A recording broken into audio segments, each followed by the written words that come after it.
Subscribe कीजिए हमारे YouTube channel को और बेल आइकन को प्रेस कीजिए ताकि हमारी वीडियो का लिंक सबसे पहले आप तक पहुंच सके और ज्योतिष संबंधी सभी जानकारियां आपको मिलती रहे।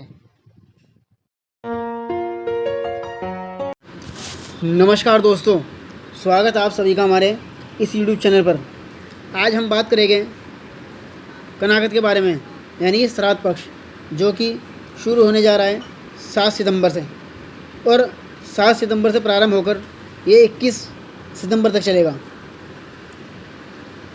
श्राद्ध जो है अपने पूर्वजों के प्रति श्रद्धा प्रकट करने को कहा गया है, जिसका अर्थ होता है अपने पूर्वजों के प्रति श्रद्धा प्रकट करना। श्राद्ध भादो मास की पूर्णिमा से प्रारंभ होगा श्राद्ध, और ये 21 तारीख को जो है स्वरपित अमावस्या महालय श्राद्ध जिसे कहते हैं उस दिन समाप्त हो जाएगा। अब की बार तृतीया और चतुर्थी का श्राद्ध एक ही दिन रहेगा 10 तारीख को। तृतीया और चतुर्थी का एक ही दिन होने के कारण 15 दिन का ही श्राद्ध पक्ष हो जाएगा।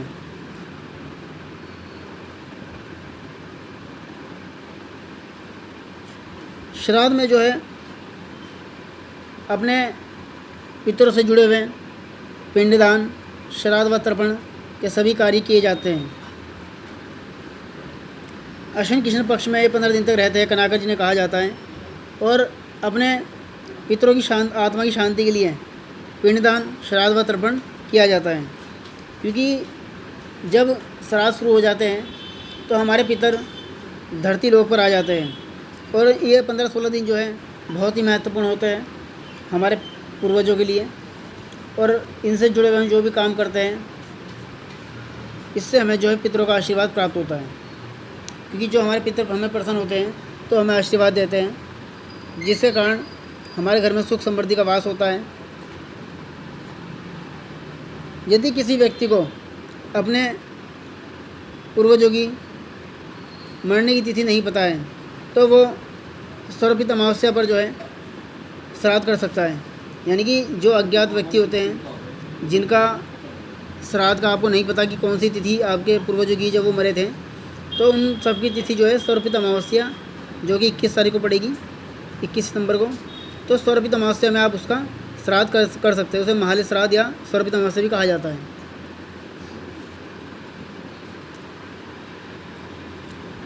और जिसको अपनी पूर्वजों की तिथि ज्ञात है तो वो श्रद्धापूर्वक अपनी तिथि पर पिंडदान, श्राद्ध व तर्पण करें।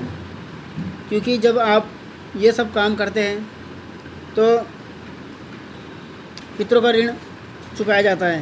यानी कि जो पितरों का ऋण होता है वो श्राद्ध में ही उसे चुकाया जाता है, और इससे हमारे पूर्वजों की जो आत्मा को शांति मिलती है, वो प्रसन्न हो जाते हैं, और उसके बाद वो हमें आशीर्वाद देते हैं, जिसका आशीर्वाद हमें मिलता है। तो हमारी जन्म पत्री में यानी कुंडली में भी कई बार पितृदोष बना हुआ पाया जाता है, तो वो जो पितृदोष है उसे भी समाप्त करने का बहुत अच्छा दिन है। वैसे तो हर महीने एक अमावस्या भी आती है, जैसे कि मैं आपको बताता हूँ वीडियो में हर बार अमावस्या भी आती है, लेकिन जो ये दिन होते हैं पितरों के, तो श्राद्ध पक्ष बहुत ही महत्वपूर्ण तिथि होती है। ये जो 15-16 दिन चलता है इसका बड़ा ध्यान रखें, क्योंकि 7 तारीख को पूर्णिमा का श्राद्ध हो जाएगा। 8 तारीख को जो है फिर प्रतिपदा यानी कि पहली तिथि का श्राद्ध है। 9 तारीख को द्वितीय तिथि का श्राद्ध रहेगा, और जो 10 तारीख है, 10 तारीख में तीसरा चौथा एक ही दिन रहेगा, यानी तृतीय का और चतुर्थी का श्राद्ध एक ही दिन रहेगा, क्योंकि तिथि गड़बड़ गई है। 11 तारीख को पंचमी का श्राद्ध होगा, 12 तारीख को फिर छठी श्राद्ध होगा, 13 तारीख को सप्तमी का श्राद्ध है, 14 तारीख को अष्टमी का श्राद्ध रहेगा, 15 तारीख को नवमी का श्राद्ध है, 16 तारीख को दशमी का श्राद्ध रहेगा, 17 तारीख को एकादशी का श्राद्ध रहेगा, 18 तारीख को द्वादशी तिथि का श्राद्ध है, 19 तारीख को त्रयोदशी तिथि, 20 तारीख को चतुर्दशी का श्राद्ध है, और 21 तारीख को महालय श्राद्ध यानी कि स्वरपित अमावस्या का। अगर आप गंगा नदी के किनारे अपने पूर्वजों का श्राद्ध करते हो तो ये जो है सबसे अधिक उत्तम है और सबसे अधिक फलदायी है। क्योंकि जब गंगा जी नदी के किनारे खड़े होकर गंगा नहर के किनारे करते हैं तो इसका तुरंत हमें फल मिलता है। यानी बहुत ही शुभ कहा गया है नदी किनारे, क्योंकि गंगा नदी में ही हम अपने पितरों की जो है अस्थियाँ विसर्जित करते हैं, उनकी आत्मा को मोक्ष मिलता है, शांति मिलती है। और ख़ासकर जब आप तर्पण कर रहे हैं, तर्पण के लिए जो है काले तिल जौ और जल से अपने पितरों को अर्घ्य देना चाहिए। श्राद्ध को जो हमेशा आप दोपहर के समय ही करें, क्योंकि श्राद्ध अगर आप दोपहर में करेंगे तो बहुत ही उत्तम रहेगा, क्योंकि दोपहर का समय जो बहुत ही अच्छा है श्राद्ध के लिए। और ख़ासकर जो है कुतुब काल या कुतुब बेला कहा जाता है जिसे दोपहर को, तो वो समय 11:30 से 12:30 के बीच का कहा गया है। इसे कुतुब काल भी कहा जाता है, जो कि बहुत ही शुभ समय होता है पितरों के पिंडदान श्राद्ध तर्पण के लिए। खासकर जैसे मैंने आपको बताया है कि जैसे यदि कोई व्यक्ति श्राद्ध अगर नहीं करता या पिंडदान इस तरह कोई काम नहीं करता, तो उसे दिक्कतों को सामना करना पड़ता है। फिर वो दिक्कतें जो है हमारे परिवार में, पत्नी बच्चों की कुंडली में पितृदोष के रूप में हमारे सामने आ जाती है, और पितृदोष का निर्माण हमारे फिर कुंडली में हो जाता है, जिसके कारण कई बार हमने कई कुंडलियों में समस्या भी देखी है। जैसे किसी की कुंडली जब देखते हैं तो उसमें जैसे व्यापार का न चलना, लगातार घाटा होना, संतान ना होना या होकर मर जाना, शिक्षा में बाधाएं, और साथ ही जो है घर में लगातार कलेश रहना। तो इस तरह की कई समस्याएं हमने लोग ही जमपत्री में देखी है। जमपत्री देखते हैं तो उसमें अपने पूर्वजों जो श्राद्ध का जो है मतलब पितृदोष बना हुआ रहता है कई साल। तो पितृदोष जब समाप्त होता है आपकी कुंडली से, तो आपको काफ़ी अच्छा महसूस होता है, काफ़ी हल्का लगता है, और कई सारे दोष समाप्त होते हैं। तो आपके जो रुकावटें घरों में आ रही है, बच्चों के पढ़ाई को लेकर हो, चाहे वो घर में कलेश को लेकर हो, दाम्पत्य जीवन में मनमुटाव या संतान ना होना, इस तरह की कई बार समस्या हमने देखी है। तो जब आप पूरी श्रद्धा भक्ति भाव के साथ पिंडदान श्राद्ध तर्पण करते हैं तो आपको बहुत राहत मिलती है, अच्छा महसूस होता है, काम काज में तरक्की होती है। और इसके अलावा जो है जब हम श्राद्ध करते हैं तो पंचबलि भी की जाती है।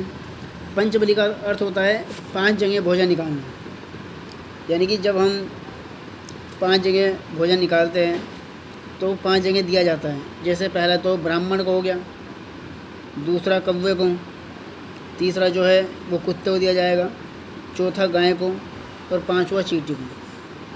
तो इन 5 जगह भोजन निकाला जाता है। तो पहले आप ब्राह्मण को भोजन दे के आए और उसे भोजन करा दे ब्राह्मण को जब भोजन कराएगा तो सीधे पितरों के मुंह में चला जाएगा। कौवे को देने का भी विधान है। कौवे के लिए आप भूमि पर रख सकते हैं। कुत्ते को जब आप भोजन दे रहे हो तो थोड़ा पत्ते पर रख के दें। गाय को भी पत्ते पर रख के दें। और चींटी के लिए आप कहीं जैसे छोटे मोटे छेग या बिल होते हैं उनमें आप छोटे छोटे टुकड़े करके वहाँ डाल सकते हैं। तो इससे जो है आपके पितरों तक ये पहुँच जाता है। तो आपको पूरी श्रद्धा भक्ति भाव के साथ करना है। और ख़ासकर ध्यान रहे इन 16 दिनों में किसी जानवर पशु पक्षी आदि को ना मारें, किसी को तंग ना करें, ब्राह्मण की सेवा करें, गाय माता की सेवा करें, बहुत अच्छा है। कुत्ते को भोजन कराते रहें, और साथ ही जो है आपके बड़े बुजुर्ग हैं उनका आशीर्वाद लें। और कोई गरीब व्यक्ति हो तो थोड़ा बहुत उसे दान दक्षिणा कर दें, रुपए पैसे अन्नदान जो भी आपसे बन सकें। वो जो दान अगर आप करते हो तो वो सब जो है आपके पितृ प्रसन्न होते हैं, आपको आशीर्वाद मिलता है। क्योंकि इन 15-16 दिनों में आप जितनी शुद्धता रखेंगे, जितना अच्छा काम करेंगे, उतना ही जल्दी आपको आशीर्वाद मिलेगा और आपके सभी काम सफल होंगे। तो खासकर ये ध्यान रखें कि इन 16 दिनों में किसी प्रकार का तामसिक भोजन न खाएं, शराब, मीट, मांस, मदिरे आदि से दूर रहें, लहसुन प्याज का परहेज करें। क्योंकि इस तरह का भोजन करने से जो है पितर आपके नाराज़ हो सकते हैं और आपके घर में पितृदोष आ सकता है। तो ये था श्राद्ध पक्ष के बारे में जो आज आपने जाना। हमारी और वीडियो आगे भी आप लोगों के लिए ऐसी आती रहेगी। आप हमारी वीडियो को लाइक करें, चैनल को सब्सक्राइब करें और इसको शेयर भी कर दें, ताकि वो लोग भी इससे जुड़ी हुई जानकारी ले लें। और यदि कोई बात आप हमसे पूछना चाहते हैं तो हमारे दिए हुए मोबाइल नंबर पर आप संपर्क कर सकते हैं। सभी जानकारी आपको विस्तार दी जाएगी। धन्यवाद।